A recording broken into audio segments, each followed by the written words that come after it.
With the release of Factorio 2.0 and Space Age came new technology, planets, buildings, resources, and best of all, absurd challenge runs requiring you to voluntarily tie your leg behind your back before you play. I've had the idea for a There Can Only Be One, aka Highlander Ruleset, for a while, where you only get one belt, one train, one Roboport, and requester chest to work with, and 2.0 introduced new, highly abusable features that will make this more possible than ever.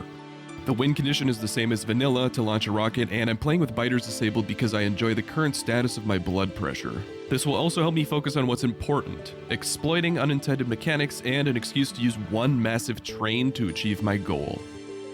After collecting the scraps of iron off my expertly crashed spaceship and harvesting nearby rocks, I can use coal-powered miners to mine iron directly into a coal-burning furnace to make iron plates.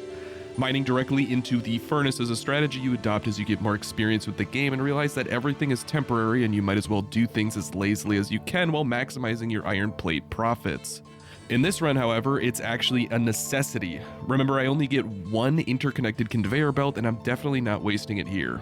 Continuing the theme of maximizing profits with minimal efforts, a conga line of coal-powered miners depositing coal directly into their neighboring miner is another beltless technique to stock up on precious coal without the use of belts. The coal miners act as chests I can grab coal out of to distribute to my iron processing, continuing the cycle of iron to miners to make more iron until my feelings of ennui subside and I can move on to doing the same thing, but with stone so I can make more stone furnaces. I'm able to place these miners far away from my character because the Far Reach mod allows you to canonically become Slenderman, which I can't afford to argue with because the convenience is too valuable. I can then move on to doing what I did to iron except to copper, and so far this feels like a normal run, but that's about to change dramatically. Locating a tiny patch of water to the north, I begin crafting a water pump and a large chunk of my iron into pipes so I can route this water over to the coal patch to begin boiling water and shoving it into turbines so I can start generating electricity. You'll notice that these boilers are too far away from the coal patch to mine into directly. I need to daisy chain inserters to move the coal here, one piece at a time. The implications are haunting, but also quite fascinating. Even compared to yellow belts, the throughput or items per second is terrible, meaning the number of boilers we can support with a single conga line of inserters is much more limited than you might be used to. Inserters grab one material in an adjacent space and place them on the opposite side of the adjacent space, leading to another consequence of inserter chaining. The issue of positioning. The exact distance you can move an object with a yellow inserter is 2 tiles in any direction. As a consequence, if a piece of coal is placed adjacent to a boiler, for example, there is no way to get the coal into the boiler. And it gets worse. For now, every other tile on the ground is destined to be inaccessible to the line of boilers no matter where I place them. This means I actually need to position the miners correctly to line up with the boilers lest the coal be mined and relegated to the inaccessible tiles. The alignment problem doesn't just affect the coal, but every single item in the game, meaning the chirality of the placement of buildings actually matters, and it matters everywhere. If you're not used to this level of existential dread, then proceed carefully throughout the rest of this video. In any case, we now have some power and can start to think about how to make science. The first science, which is red, has a simple recipe, just iron gears and copper plates. However, you'll notice the considerable distance between our iron and copper patches, meaning more inserter chaining is required. To spread the load evenly, I decided to place the research labs about halfway between both as a starting point. You can make science in your inventory, which I utilize to unlock some key items like long-handed inserters, but long-term, I'll need to automate the process. Also, your wrists might start to hurt bearing witness to the no-belt life. Unlike belts, you can't click and drag because each inserter needs to be 1 tile away from the last. And as promised, here are the assembling machines that automatically make red science for me and deposit it into the research labs. I haven't routed iron over here yet, but I have a lot stocked up, so while I work on routing iron, I can drop iron into chests to be turned into gears and the science, so I can still be researching while I do other things. First on that list will be electric miners. These will be incredibly useful so I don't have to daisy chain coal down to copper and stone patches just to let them mine. It was around this point it really dawned on me how important positioning was going to be. On top of the alignment issues, I don't have access to underground belts, meaning daisy-chained yellow inserters can never cross streams if carrying different resources. These iron gears, for example, have no way around the wall of copper passing inserters, and I'll need to be very deliberate about placing and routing resources. I do have a trick up my sleeve though. Red inserters pick up and place items 2 tiles away, allowing red inserters to place over a stream of yellow inserters if aligned properly.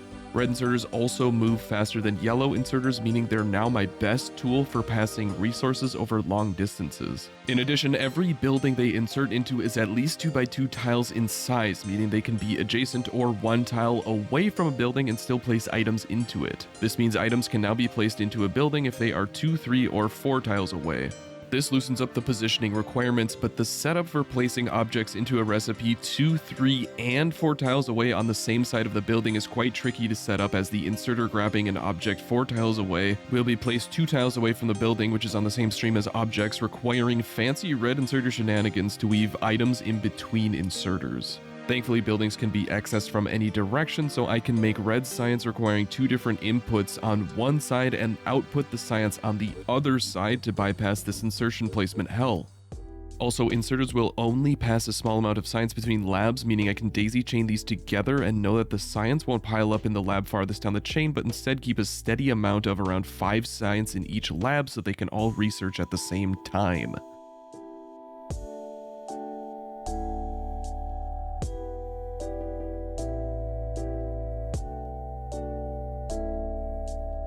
And this is red science with no belts.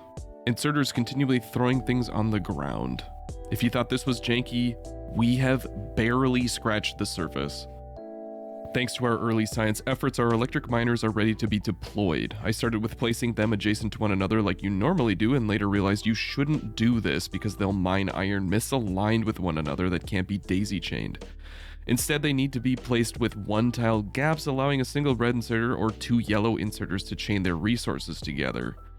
I'm going to continue mining directly into furnaces for now to avoid the hassle of aligning iron ore, but will at some point need to route coal down here to load into the furnaces. Then I'll need to take the iron out of the furnace with a long-headed inserter so it is misaligned with the coal and can be chained down to the science. That's right, it's not enough to align common resources. They also need to be misaligned with other resources in order to be long-handed inserted over an inserter chain of a different resource.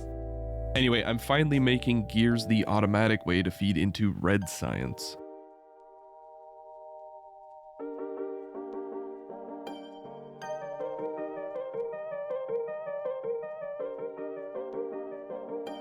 Naturally, I can move on to the second science, which is green. It's a bit of a step up, requiring conveyor belts and inserters as inputs. Inserters require green circuits, which require copper wire, and I kludged together a small set of assemblers to make it.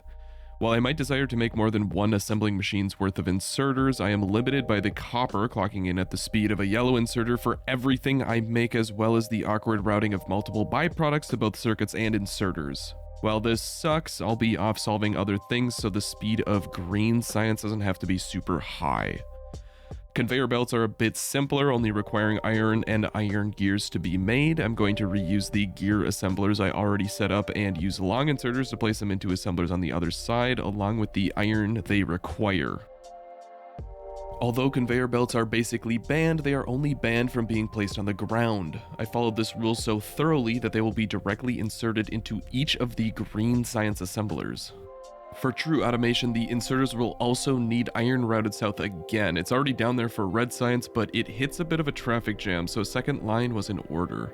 Although the throughput of red inserters is lower than yellow belts, their speed for transporting a single item is faster. As nice as that sounds, it really only means that when I clear up a mistake of an item routed to the wrong place, it will correct itself faster than if I used yellow belts, because the speed of machines means that the overall throughput is better than a single item's speed metric. It's a bit like throwing a balloon filled with a gallon of water at 2 miles per second versus throwing a balloon filled with 1/10 of a gallon of water or a decigallon of water at 4 miles per second.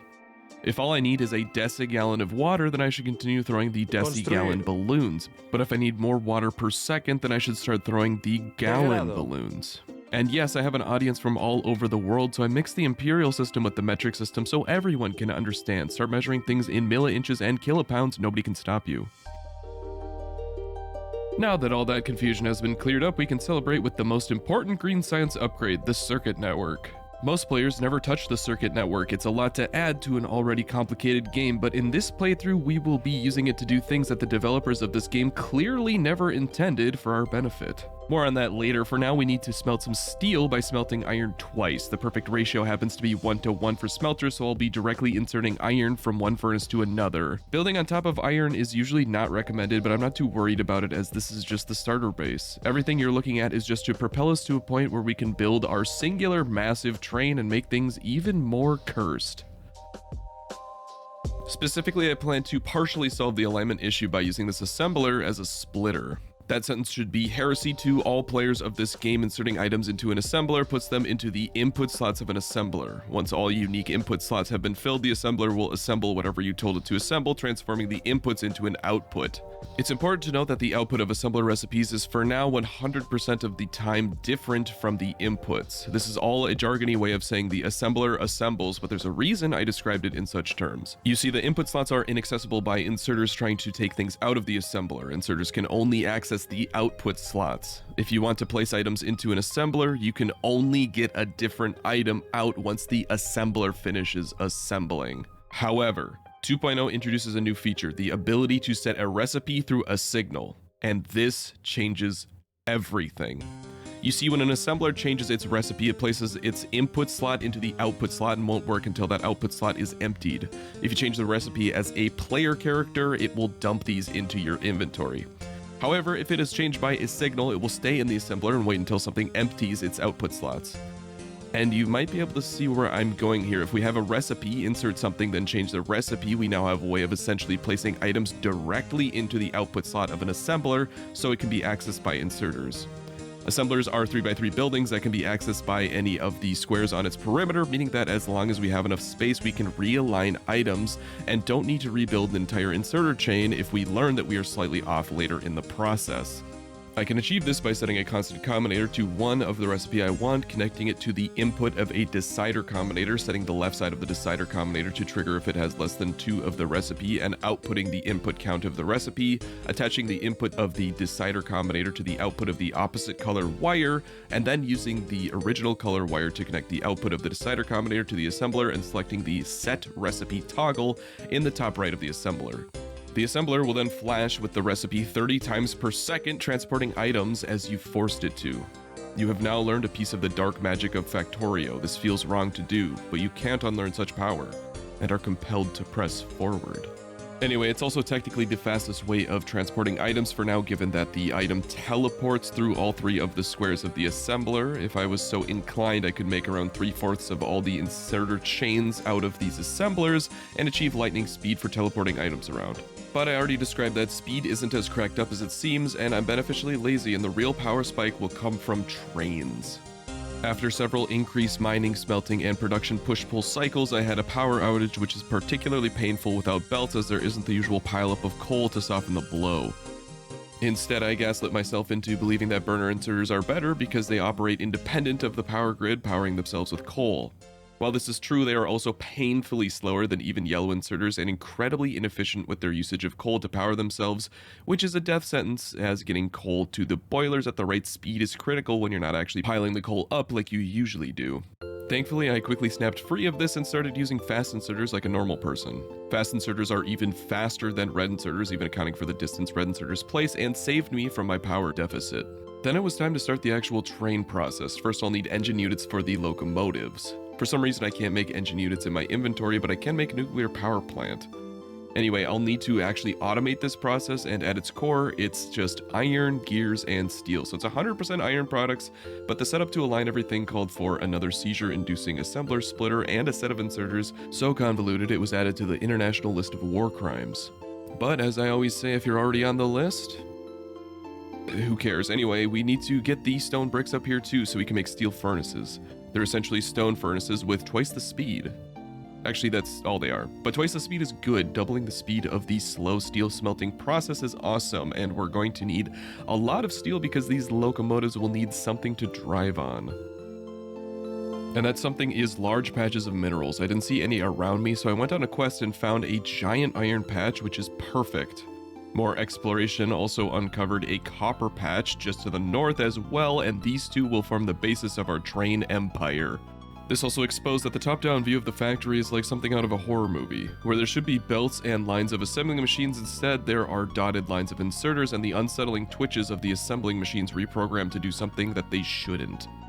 Beautiful. Anyway, we have a train to build and it's going to go right through the middle of our ore patches. This is quite unconventional. Generally, train routes are off to the side of ore patches, but with our restrictions, I want to mine and load the train on both sides, and without underground belts, train tracks are an impenetrable force field that resources can't go past. Unless you use black magic, but that's for later. Right now I need to complete some negotiations with my friends. Turns out my pickaxe is very convincing and they decide to willingly make way for my train track. I really like this aspect of peaceful mode.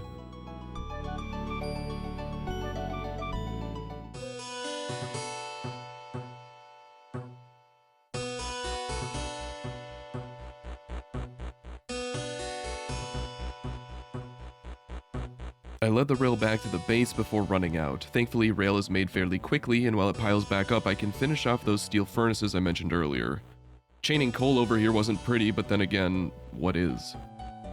There was also an oil field somewhat between the two ore patches, which I researched the processing of. Sometimes oil can spawn far away, so I'm pleasantly surprised as this will help cut down on the number of pipes I need. Even though fluids are the easiest thing I can move, I can just spam pipes. I actually considered adding some pipe constraint to the Highlander Ruleset, like only one pipe or something, but decided I don't like pain that much and left fluids to be their own thing. If you're playing along at home though, feel free to hamstring yourself with something like that, I can't stop you. Forgetting that cars exist, I go on an extended trip to try and find the most important resource of them all. Coal will power not only the furnaces I plan to use, but the trains themselves. Then I remembered that cars exist and did this search 10 times more efficiently and eventually found the perfect candidate not too far south of the iron patch. Everything is coming together. Coal is no exception to the rule, and the tracks will divide the patch evenly, as all things should be.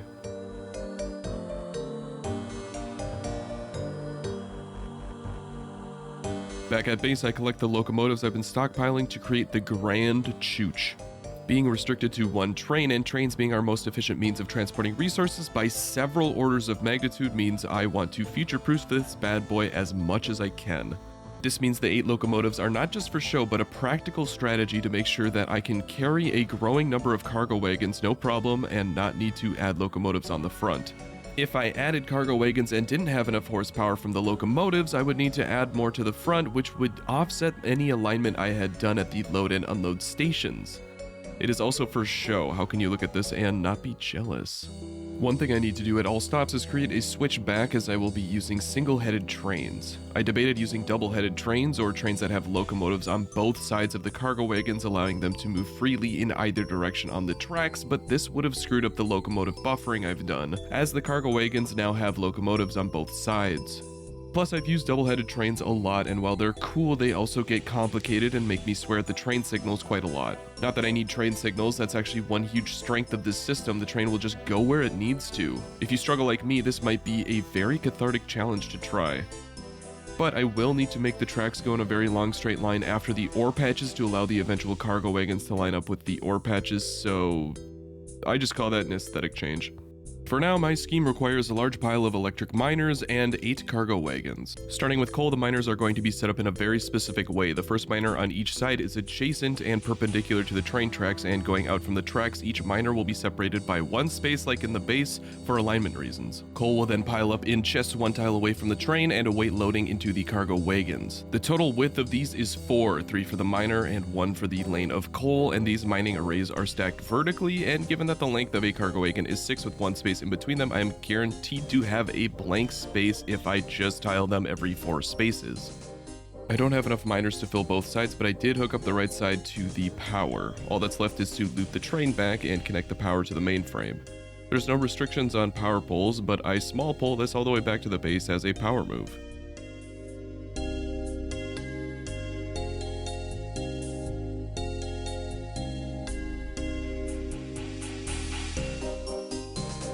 After just a tad of waiting, I make some pump jacks and tanks to tackle the freedom fluid. As I mentioned before, it's between the copper and the iron, and I plan to leave the petroleum processing here as a nice middle ground. Then it's back to finish off the other side of the coal and start loading this big boy up. Having 1, occasionally 2 inserters on one side of a train loading is much slower than the usual 6. This is why I was adamant about loading both sides. It doubles the speed of train loading with this setup, even if double is still only half what I'm used to. It's also why I have so many cargo wagons. I want as much work to be done in parallel as possible. Loading one cargo wagon with 2 inserters is painfully slow, but if I can have 5 or more cargo wagons loading at the same time, then I'm starting to juice this train for all it's worth whenever it's stopped. Whenever the train comes to the coal patch, it will also be refueled. If you've ever been curious about what loading an 8 locomotive train looks like without belts, you're in luck. And if you've ever been curious about what loading a train at a coal patch without belts looks like, it's your lucky day. Important to note that the miners are able to mine under the 2 tiles of the rail due to this placement. It doesn't really matter, the mine contains about 20 times more coal than I'll actually need, but it makes me feel good and it should make you feel good too. And now it's time to take our profits back and unload them. I placed the station between the copper and iron near the oil so that transporting oil byproducts won't take a train, as there are a lot of them and you generally don't need that much of each of them. This location is also very wide open to the east, west, and north, allowing me to focus on making the things I need to make instead of making space. Important to note that I have Space Age installed, so cliff explosives are locked behind going to Planet Volcanus. Thankfully, the cliff logic in 2.0 is massively more forgiving, and large uncliff-tainted areas like this are now much more likely in map generation. Also, yes, this is a first for me too, an assembling machine making wooden chests. I had a ton of other infrastructure to make in my inventory, so this made the most sense for the first time in my life. The unloading setup is also fairly unique. For spacing reasons, every other chest is placed 1 tile away. This is because I plan on unloading coal into the far chests with long-handed inserters and everything else into close chests. This gives me the flexibility of unloading everything in one spot while also being able to pass resources horizontally between chests with inserters if I ever need to. Given the alignment, the configurations of inserters need to be reversed every other cargo wagon. This run ended up containing so many more geometric considerations than I was expecting, and certainly more than your average run. I'm not one to make mandalas on my own, but when forced to solve puzzles and accidentally create them, I am at peace.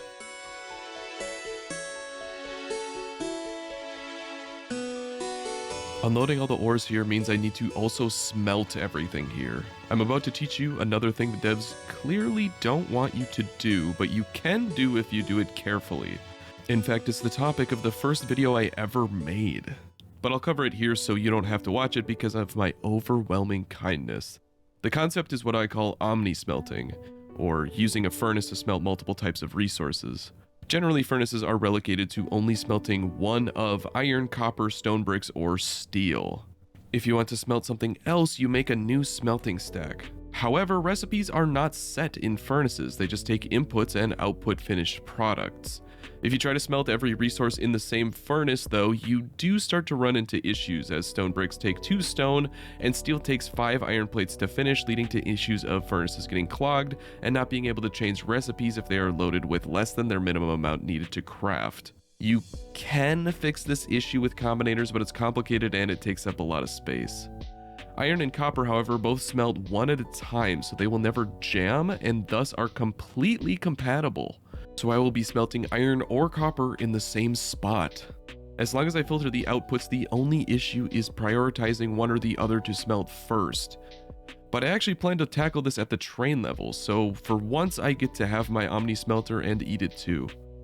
Just like with coal, iron needs this special array of miners divided by the tracks. The iron mine is actually comically close to the train unload. Most of the time you would just belt ore this distance instead of having a train loop around like this. However, I still can't pass the impenetrable train track barrier without a train, plus I get to skip on multiple lanes of inserter chains, a perk I now value highly. Another perk of this system is the train's ability to load up on multiple resources at the same time. The filters at the unload station ensure that coal and non-coal resources stay separate. Smelting this close to the train unload is also quite unconventional. Generally, resources are unloaded onto belts balanced, then sent to arrays of smelters which have their outputs rebalanced and loaded into another train car. But I don't have balancers, so instead I'm just smelting at the unload in parallel. Generally, this will lead to imbalance as smelted items are taken unevenly from the smelting arrays, leading to backups and only a fraction of your smelters actually working at one time. But I have one more trick up my sleeve, one that will cement your Factorio playthrough to the dark side should you wish to continue down this path. But you can be indoctrinated later. Right now I need to make sure my smelted outputs are filtered correctly. I'm going to stagger the iron and copper separately, similar to the train unload, and the speed of a long-handed inserter for both should be more than enough.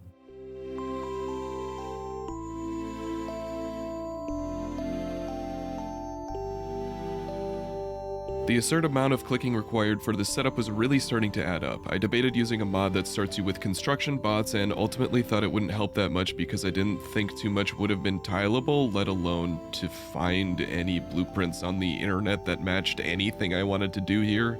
In retrospect, I highly recommend one. If you're worried about them being overpowered, there are mods that let you start with a burner generator in your armor to power a personal Roboport, and you start with a stack of bots that are slower than burner inserters, and with no Roboports, they can't really do much except build and repair things around you slowly. All they really do is save clicks and in turn, your hands. It's probably apparent that each of these 8 verticals are exactly the same, and I could have made it once and blueprinted it multiple times. So yeah, go do that, don't do this. Anyway, now you're finally ready for your dark side final exams, except instead of taking a test, you just get more lecturing from me. But don't worry, this involves shotgun shells, something rarely used in Factorio 1.0 because you just use an SMG with some ammo and hold space at whatever you wanted to kill. Why would you use a shotgun? As far as I can tell, the shotgun is no different, and in a biterless run, why are we talking about shotguns?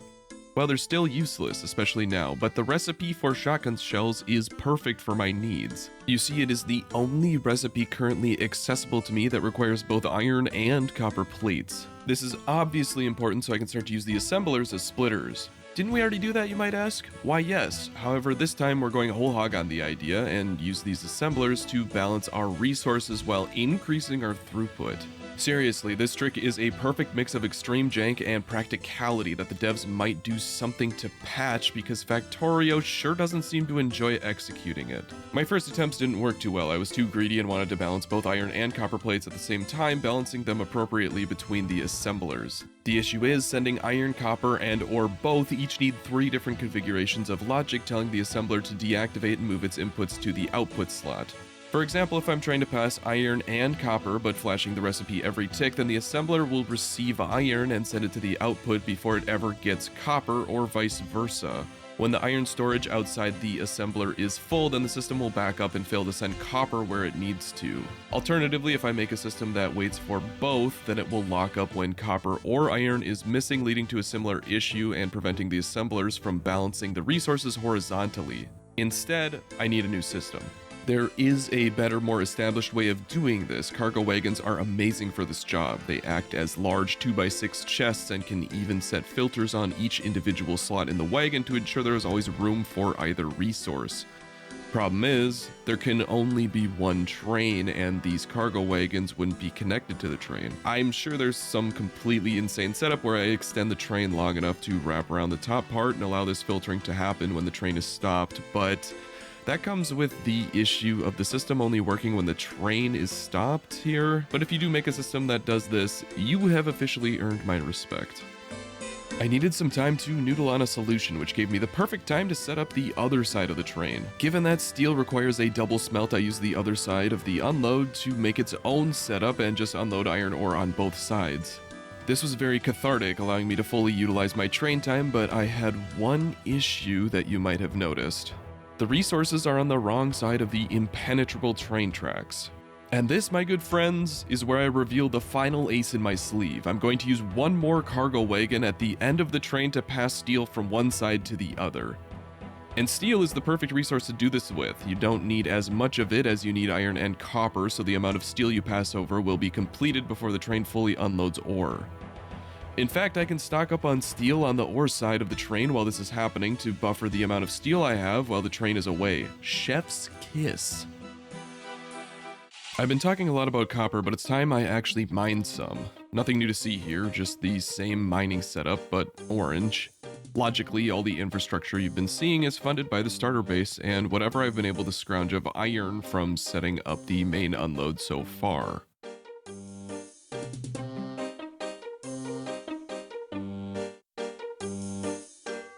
So back to the splitter assembler situation. The solution I went with kept in theme with the assembler abuse we've been working with.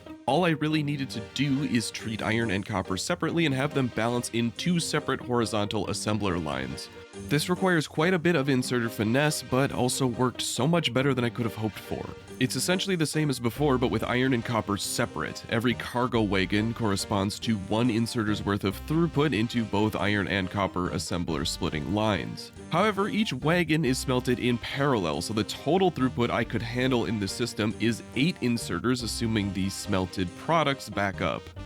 I don't quite achieve this, but the assemblers are able to be connected by 3 inserters, a virtue of their 3x3 size. This means I can achieve 3 inserters of throughput at a time for any task I so desire. The mechanics of Factorio also lend this system to a sort of natural balancing effect. You see inserters placing into a building take turns placing into an assembler, meaning the 4 inserters placing into each assembler will balance what they place into the assembler without my input. Given that 3 of these inserters are pushing horizontally from previous assemblers and 1 pushing in from the smelters, this means that the smelters farther back have a longer distance to travel, but most of that distance is traveled with the 3 inserters that will activate 75% of the time. Meanwhile, smelters closer to the front will have less of the horizontal distance to travel, but are only inserted into the assemblers 25% of the time. It's not perfect, but it works surprisingly well to give me ore omni-smelted in parallel and added to a balanced main bus without using conveyor belts. And now you too can practice this dark art. First thing to do is to push the outputs perpendicular to the balancing direction. This will act as our bus of copper and iron, of which you can make the majority of items in the game. Inserters are a top priority to automate for obvious reasons for both fast and long-handed inserters. Even with this bus handling our throughput issues, assembling anything even remotely complex is tricky.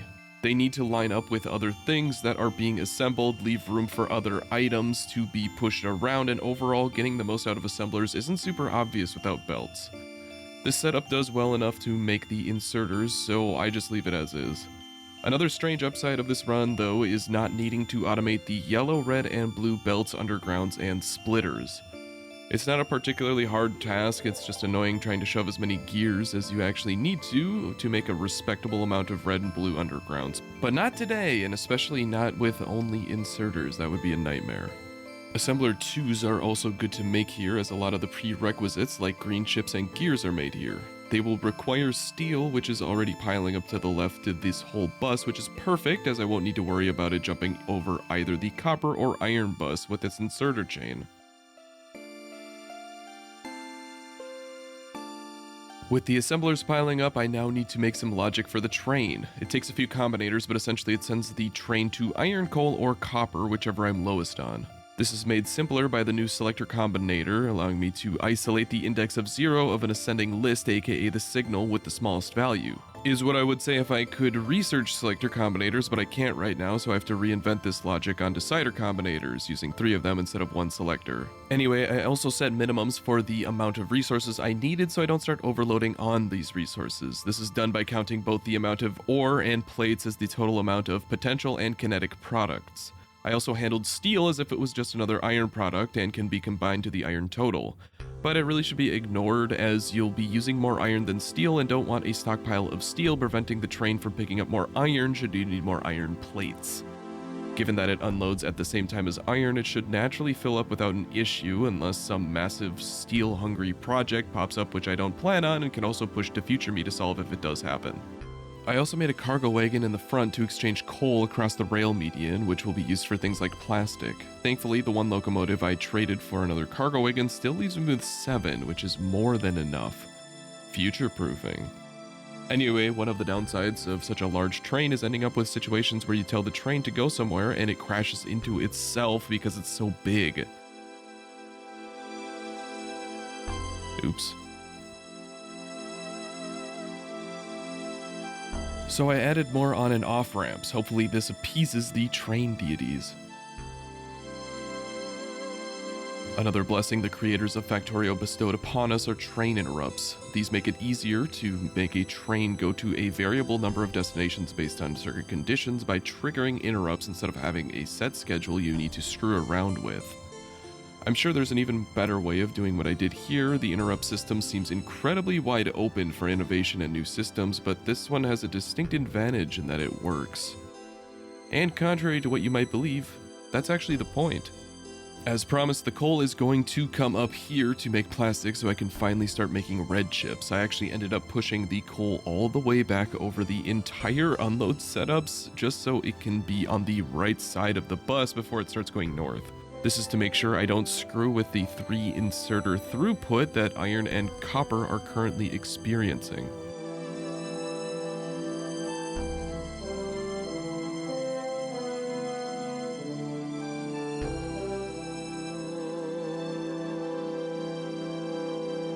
Red chips need their own green chips to be made first, and this is where I really started appreciating the assembler's abilities as a splitter. The fact that it resets 30 times per second means that it will never be too slow for even fast inserters to exchange through. Grabbing off the side of the assembler is even reminiscent of how belt splitters work. You could take the saucepan off the belts, but you can't take the belts out of the saucepan. After referring to myself in the first person, I noticed that the new unload station looks vaguely like a motherboard. Most Factorio setups end up looking like them in one way or another, but this one is even adorned with the flashing lights, even if many of them are the symbol of a shotgun shell. But I got product to move. These red chips are going to be used for the hot new NVIDIA RTX 9030 bulk inserters, and we can't keep the shareholders waiting.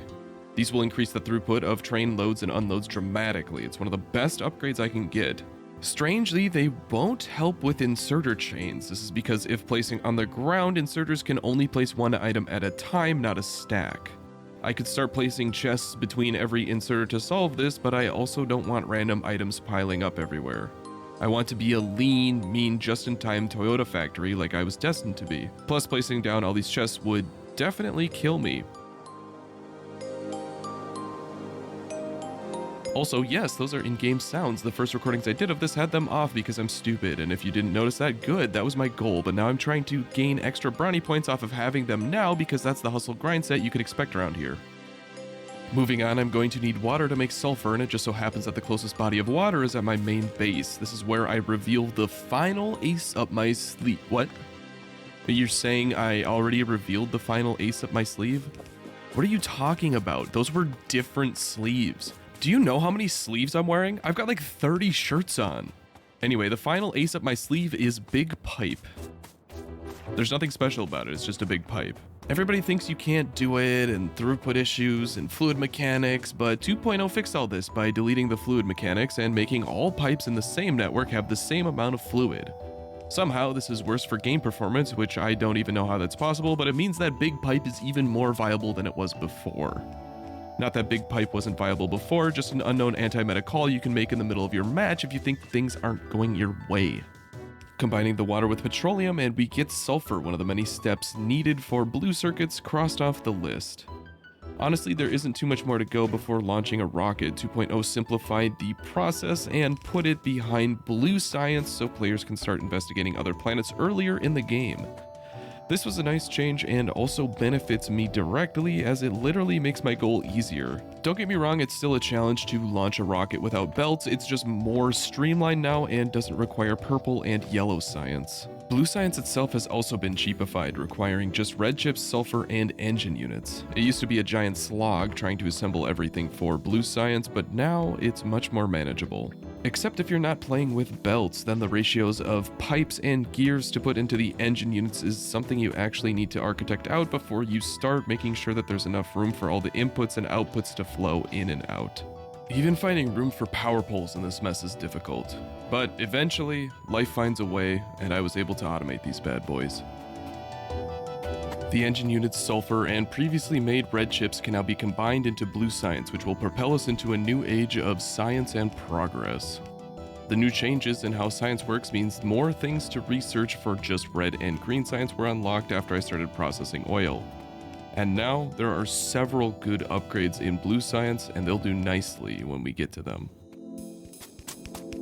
Usually your starter base will start to dwindle on resources, forcing you to look elsewhere for these resources. In this run, we don't have to shoot biters and can't make conveyor belts and don't need military science. Our resources are still going strong at the starter base even though it is disconnected from the train unload. Coincidentally, or because I'm a master planner, the blue science is made fairly close to the labs we've been using. The original science production is still going strong too, so I've been put in the very odd position of manufacturing science in different places with different pipelines of resources converging at some middle point. We can call this the red-green skip for the eventual speedruns that will be coming in the Highlander category. Speaking of red-green, 2 assemblers is not enough for red chips. Even just 2 more assemblers was a puzzle to try and fit in this maze, but I eventually made it work, although you couldn't pay me to go back and update this because I couldn't tell you how it works at this point.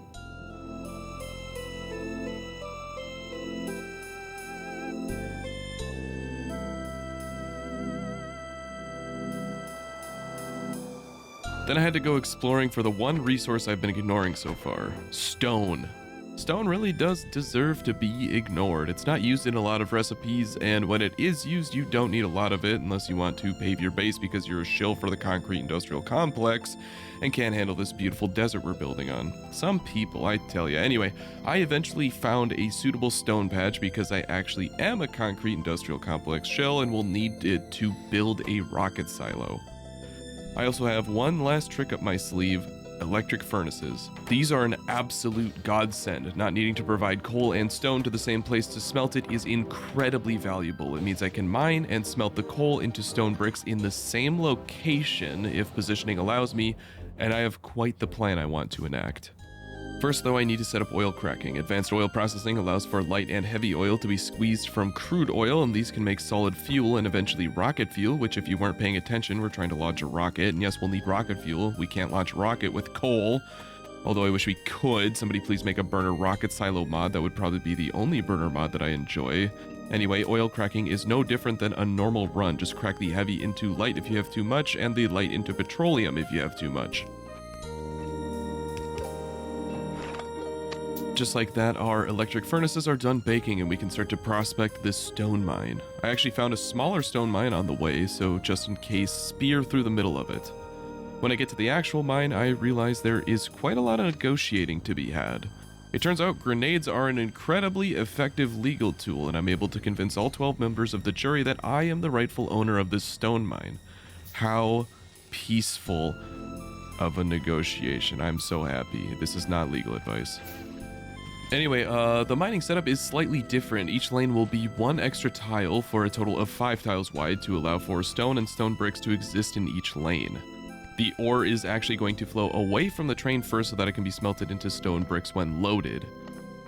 This marks the first non-ore thing I'll be transporting into trains. I was also convinced that you could fit more than 1 furnace per lane coming out, which is not super obvious. Each lane of ore is 5 tiles wide, and the electric furnaces are 3 tiles wide. If you use 2 furnaces, that's 6 wide. How are they going to fit?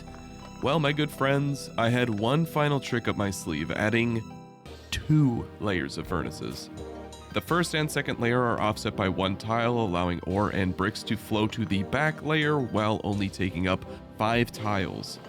There's one glaring problem here though. The back furnace is not aligned with the front furnace, so how are the bricks going to load? And the secret here is that the back furnace has to load its bricks into an adjacent lane.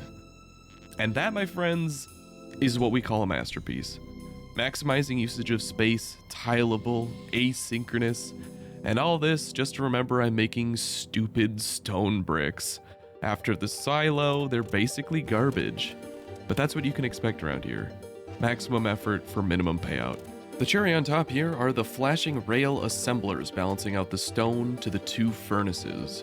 What a great encapsulation of this run.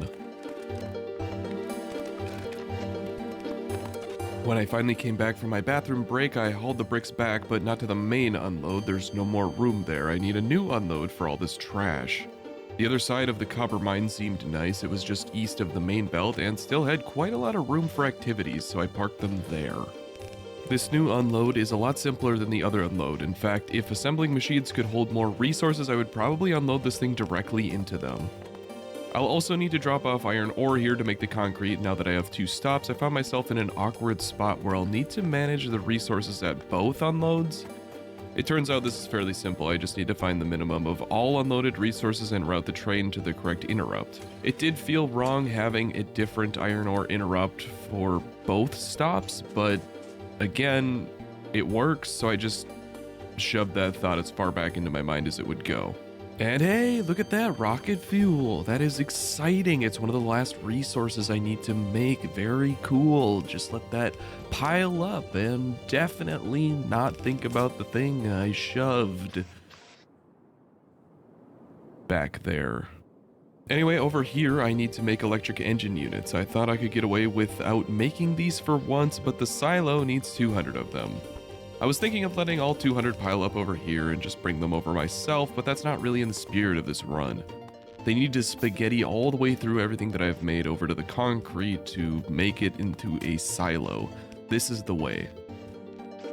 Some of the iron ore at the new unload unloads onto spaces that the stone bricks don't because the space on the iron ore patch is larger than at the stone.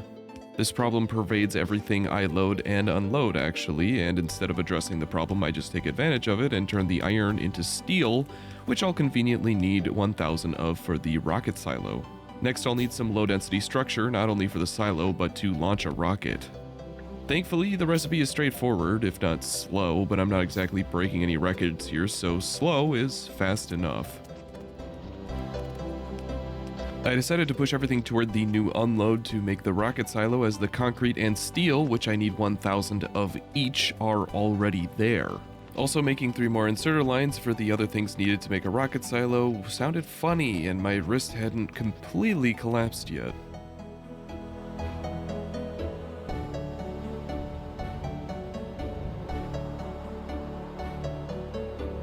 Then it was finally onto blue chips. I need sulfuric acid on top of green and red chips.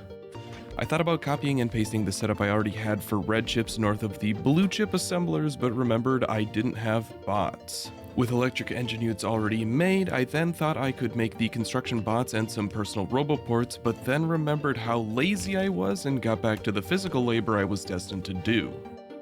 Instead, I just siphoned off the red chips I was already making, made some green chips north, and called it a day.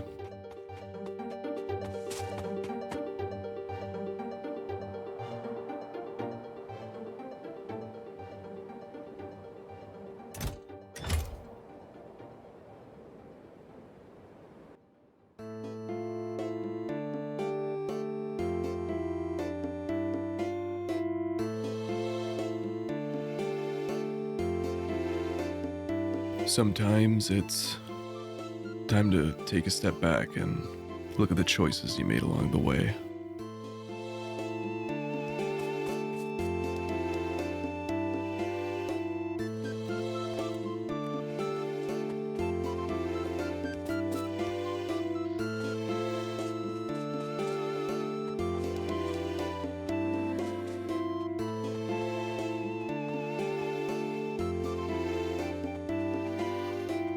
With the silo finally finished, I just needed to feed a few hundred low-density structure blue chips and rocket fuel. At this point, it's simple enough, except I ran into quite the strange problem. Rocket fuel is aligned with low-density structure, meaning it can't be long-handed inserted over the low-density structure chain. Which should be fine, I can realign it with the assembler recipe spam method. Except there's a problem. There are no recipes that need rocket fuel as an input. Therefore, after all this time, I finally found something that can't be realigned. After all this time, so close to the end, roadblocked by this tiny, strange fact preventing me from using an unintended interaction. It's not that big of a deal, the silo is huge, I can load the low density structure somewhere else, but I'm just baffled that I managed to get slapped like this 1 inch from the goalpost. I also wanted to unjam a few things to squeeze a bit more steel so I could send the rocket up with a starter space platform kit, but my inventory was full, so I dumped it the only way I knew how. On the ground. Most of the time this doesn't do much, but in a run where you throw all your objects on the ground, this actually screwed up some of the inserters and I had to clean up little patches of land for them to work with. How fitting.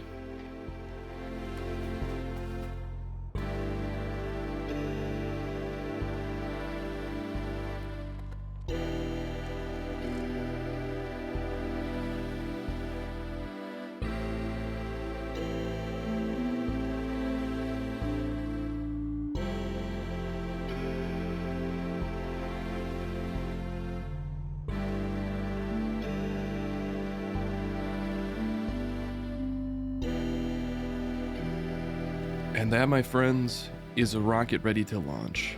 I didn't even use a single belt or Roboport to do so, just my bare broken hands.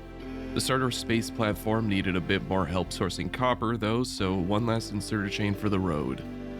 Overall, this run did exactly what I wanted it to. It forced me to work with weird interactions, rely on a large train, and think outside the box. I've mentioned it a lot, but the overall amount of clicking for a run like this is a bit much. Again, starting with construction bots is something I heavily recommend if you want to try this. There are also other planets out there to solve using the Highlander rules. Volgora and Volcanus I have ideas about how to solve, while Gleba and Aquilo, well, they sound painful, but there might be a way to do it. I'm not sure if a run like that would be interesting, so if you would like to see that, please leave a comment. I have so far read every comment ever posted on my channel because I'm as hopelessly addicted to the internet boops as the rest of us, so at the current rate, I will read your message. Also, I have started a Patreon, and you are looking at the list of people who have joined, which as of right now is 0 because I started it today, but if you want to support me and make these videos more possible, I have a link in the description.